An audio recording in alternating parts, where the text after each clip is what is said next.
Hey, what's going on, guys? It's Cityco1 and welcome back to Pokemon Scarlet and Violet. Yay! Before this video starts, I have to be every basic YouTuber real quick.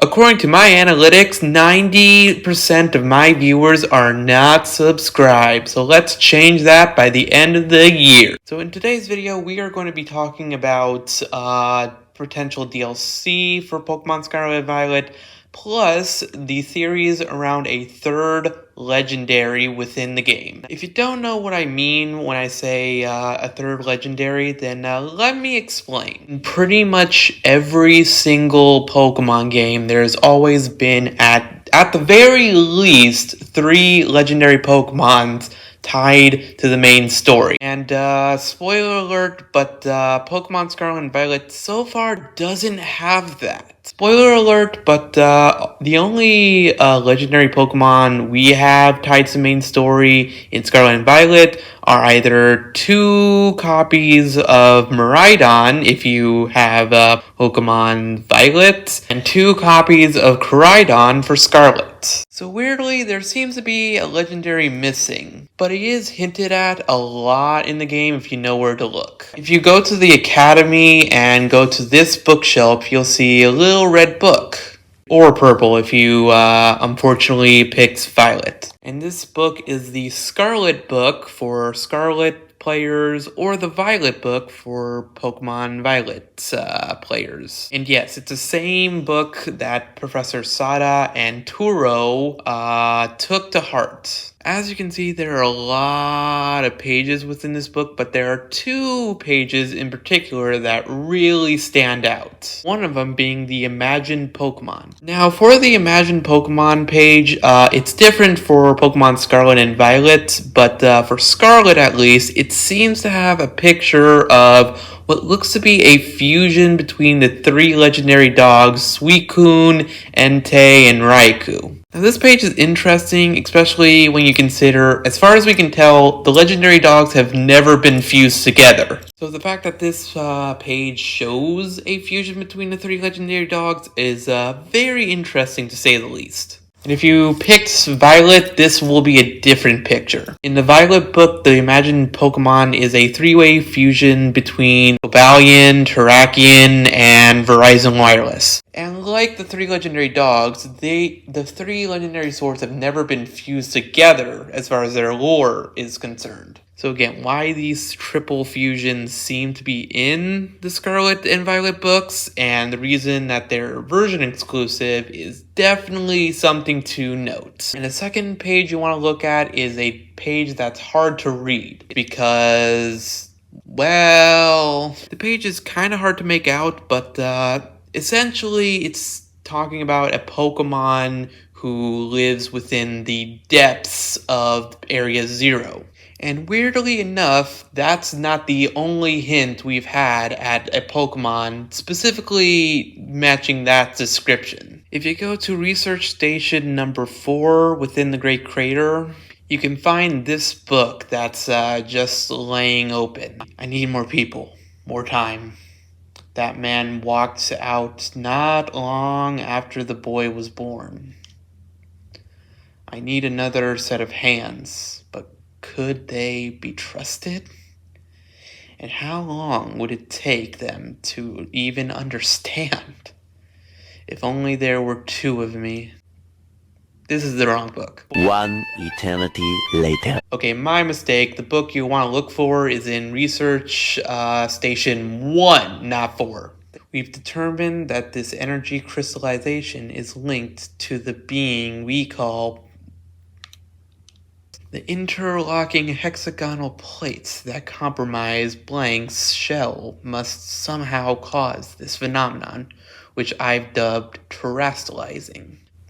Intriguing! Now, the link between the mysterious Pokemon in the Scarlet and Violet book, as well as the Pokemon responsible for Terastillization, is pure speculation at best.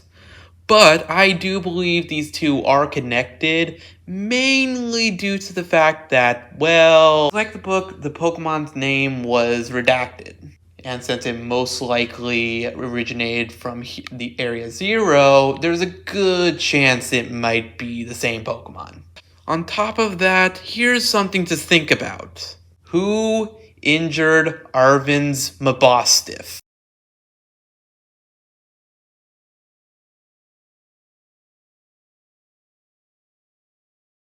According to Arvin, his MABOSSTIFF got injured by a really strong monster within Area 0, but so far we really haven't seen anything fitting that description. Now sure, it should have been a Screamtail or something, or for Violet like a Iron Treads or something like that, but I don't think so, because again, spoilers for post-game, but towards the end of the story, your friends Nimona, Penny, and Arvin all fight every single Paradox Pokemon we currently know, except for Roaring Moon for Scarlet or Iron Valiant for Violet. Now, sure, it's possible that MABOSSTIFF was injured by Roaring Moon or Iron Valiant, but I honestly don't think so. Especially if you consider everything Arvin said towards the Path of Legend storyline. The whole reason why Arvin collected the Herbamiska was, in the first place, was because his MABOSSTIFF was injured to the point where modern medicine could not help it. If you ask me, that sounds a bit like a legendary Pokemon injured it. Or at the very least, a mythical Pokemon originating from Area 0. And so far, we have not seen anything matching that description. So far, the only legendary Pokemon from Area 0 that we know of is either Koraidon and or Miraidon. And last time I checked, the Koraidon and Miraidon we'd ride on was originally Arven's in the first place. So therefore, it couldn't have been that extra Koraidon or Miraidon, because otherwise Arven would have recognized it, would have said it was Koraidon or a Miraidon who injured MABOSSTIFF, and not just say a really powerful Pokemon within Area 0. Again, it could have been Soaring Moon or Iron Valiant or any other Paradox Pokemon we know of. But again, I don't think so, mainly because, well, Arvin probably would have mentioned something about it. I mean, in one of those final battles, I would expect him to say something along the lines of, "This is the thing that injured MABOSSTIFF, bro." We haven't gotten that so far, so currently I don't think any of the Paradox Pokemon we currently have was the one that injured MABOSSTIFF. I think it was either this imagined Pokemon or the potential third legendary, aka the Pokemon responsible for Terastillization. So do I think Scarlet and Violet will get DLC? Without a shadow of a doubt. It is inevitable. Just like how YouTube will copyright claim me if I play the original clip. Because like I said, there are a lot of story plot lines that haven't been answered yet. Like who injured MABOSSTIFF? Who is this mysterious Pokemon responsible for Terastillization? And stuff like that. So if they leave this game with no satisfying answers to those two questions, then that's just a bad... That's just a bad idea on Game Freak's part. And on top of that, Pokemon Scarlet and Violet are really popular. So again, it would just make sense for Game Freak and all of them to capitalize on the success of this game. Because if they didn't, then that would just be a completely dumb idea. More dumb than Solgaleo and Lunala's typing. I mean, Solgaleo's supposed to be the physical representation of the sun. Why is he a steel type? But that's all for me, folks. Subscribe if you're new and all that basic YouTuber crap. And see you next time.